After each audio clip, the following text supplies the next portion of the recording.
What's going on, guys? We are back again, and we're going to be discussing Moonknight, the episode 5. Now, again, I do apologize that it is going to be a late review due to, I don't know when I'm going to be able to put this out, but like I said, a lot's been going on.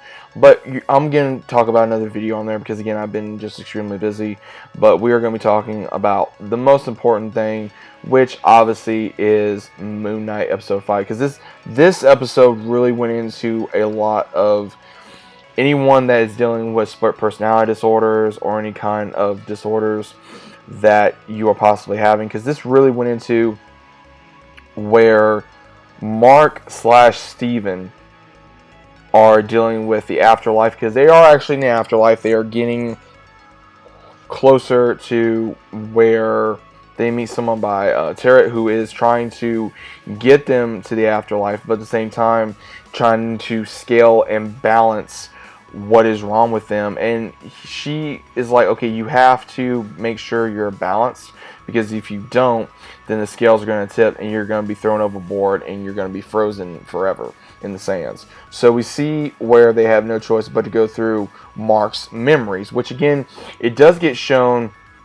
that Mark is the original. He is not a copy. Steven gets revealed that he is the copy because it shows through Mark's memories that Mark had a brother when they were young. He took him to a cave to explore, and one of his favorite movies was like an Indiana Jones type of movie, and they would always play around in this cave, and the mom always said, don't go here and don't do this, and don't go in there when it's raining. Well, again, unfortunately, Mark didn't listen. They went in there, and unfortunately his brother drowned, and Mark gets blamed for it throughout his entire existence. His mother absolutely despises him, beats him, treats him like crap, and just makes his life a living hell. And he does not want to relive those moments. It gets shown that Mark's mother did die, that Steven thinks, of course, their mother's alive, and he gets revealed later on after talking to Harrow, who is still posing as a doctor. And again, it could be where this is two different alternate realities that is showing from the afterlife to what they're seeing, that of a psych ward, and they're going back and forth. And it gets shown that Steven gets revealed that, hey, he was created to help protect Mark's psyche. And also where it gets revealed of his brother's death, his funeral, getting constantly blamed, how Steven was created, and how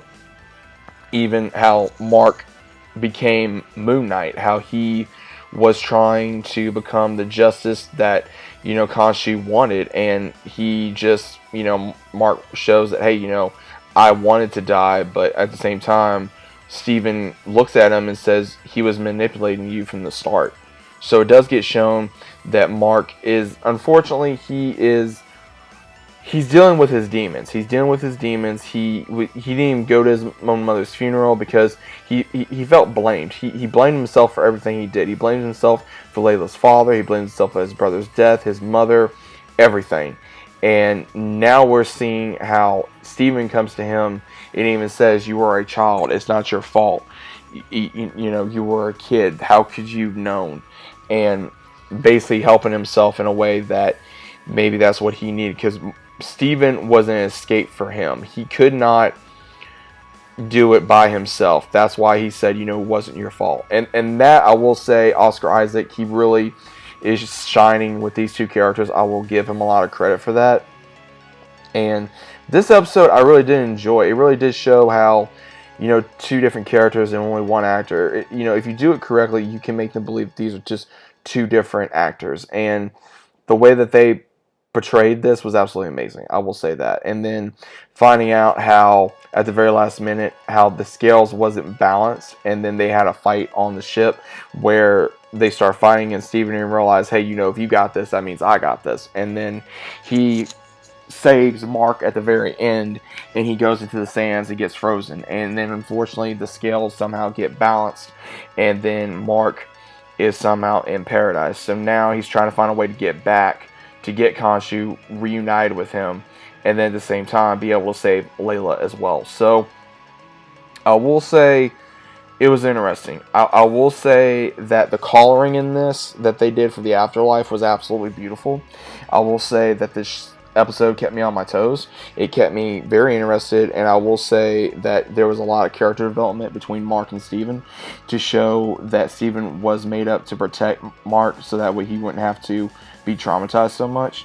And same time, not realizing, hey, my mother's dead, and I'm just the second one that is unfortunately not the real one. And then they're not showing another character that is another personality of Mark, which again, I'm not sure the reason why they're doing that, but I'm not exactly sure. I don't know if it's because they want to do that or they don't want to do that, but there are some things that I've read that they are not doing in Moonknight, which again, I'm not fully against it because again, I'm not the biggest fan of Moonknight, but again, I am enjoying it to a certain degree. But overall, I did enjoy this. I think it was a great episode. What do you guys think? I know like I said, there's been a lot going on, so just bear with me. The videos will be a little slow, but at the same time, they are going to be coming out. So just bear with me. What do you guys think about this episode? Let me know down in the comments down below. I will be reviewing the finale when I can. It's going to be next week. Just let me know what you guys think in the comments, and I'll see you soon.